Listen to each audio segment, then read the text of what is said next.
Gino's season started to how it, what just happened over the weekend, what does it say about the way he's just grown from the beginning of the season until now? Obviously, I had a lot of confidence in Gino from the get-go. I mean, yeah, that first game was hard and could have gone a different way, but you know what? Gino didn't waver one bit throughout the whole time, so that's why we knew it was going to be all right.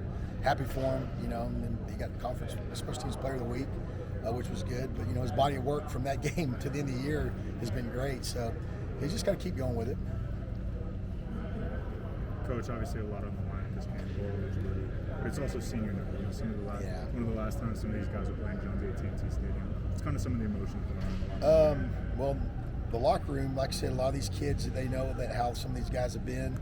For me personally, Austin and Taj, just my own room. Today I told Taj I was getting kind of sad, knowing that this is going to be his last home game, and but I also told him that they're both going to have great careers in the NFL. So, but for the fans of Lubbock, those two guys they've put a lot on the line, and they've definitely helped us get our program going in the direction that we want to get it going in.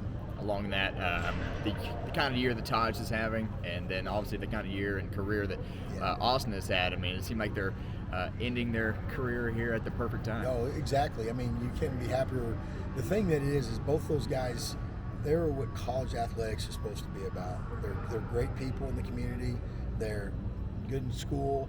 Their degree's going to mean something to them, and they love Texas Tech and Lubbock. And that's, like I said, you couldn't ask for two better, poster child for what college football is supposed to be about. Is you consider a foregone conclusion that college is done? He's had a great year, and so you always get into what's going to do next. I can't. Taj he's mature enough that he's going to make the decision, but he's had the year he's had, and it would be stupid to think that he's going to be able to come back and duplicate that. He could, but I don't know that that's going to help him. And I want the best for him, and I think that if you go back and look at running backs now in the NFL, not a long career for those guys. So you got to take advantage of it. And the year he's had, I can't blame him if that's the decision he makes. You're going up against the UCF team that's allowing almost 200 yards rushing a game. Is there any intention to kind of have a dual-headed with Taj and Cameron on this game a little bit more? I think we're going to keep doing. Like I said, we'd love to play Cameron. Any running back, you're going to play your guy, and Taj is going to get his carries. But we also got to throw the ball. That's, I think, in the second half that kind of crept up on us a little bit last week. We need to loosen it. People say, well, how do you run the ball better? Well, you got to be able to throw the ball some too. So that's, I think this week we're getting back into be able to throw the ball downfield. Barron's, back to where it needs to be at, and receivers can still make plays. So that's the other thing is, we can say we're going to run the ball, but we still got to be able to throw the ball to loosen some stuff up for us. You talk so much about Austin, and he's been fantastic. Unbelievable. What does Brooke look like in practice? Well, Brooks, he's getting better from where he was. I think he's still got a way to go. I don't think right now that I don't think he's as comfortable as what I'd hope he'd be, but that's kind of development with the young guys. Punters is hard, as being a punter. I think anything that's such a different trait nowadays. I think when you go look at what people are doing in high schools, everyone's just rugbying and kicking the ball 30 yards and letting it roll. Which in college football, you saw the difference of last week. Their guy kicking it 28 yards and Matt kicking it 40 yards, big difference. And so that's why I think it's Brooks. He's got to grow in that perspective for us. How'd you feel about Austin last week? Oh, great. I wish he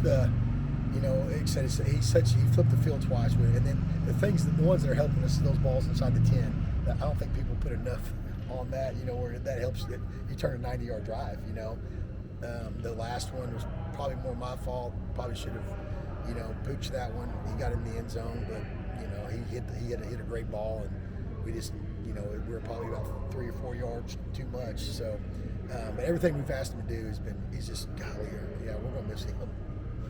I know Gino won Special Teams Player of the Week. Is there anybody else on that Special Teams unit you want to give a shout to right now? Well, I keep saying Reese has been great. Reese has been crushing the ball, keeping guys from returning the ball, stuff like that. That was the reason we went and got him. So kickoff, people don't realize, and then I can't say enough about our coverage units. They've been in the top probably 10 most of all season, so that's a big deal. I mean, if you look at the grand scheme of things, your coverage units is what we focus on. Those are our two most important, and then obviously returns, but you don't want to be too good of a kickoff return team, because then that means your defense is giving up a bunch of points. So I don't try to boast on that too much. Anything else?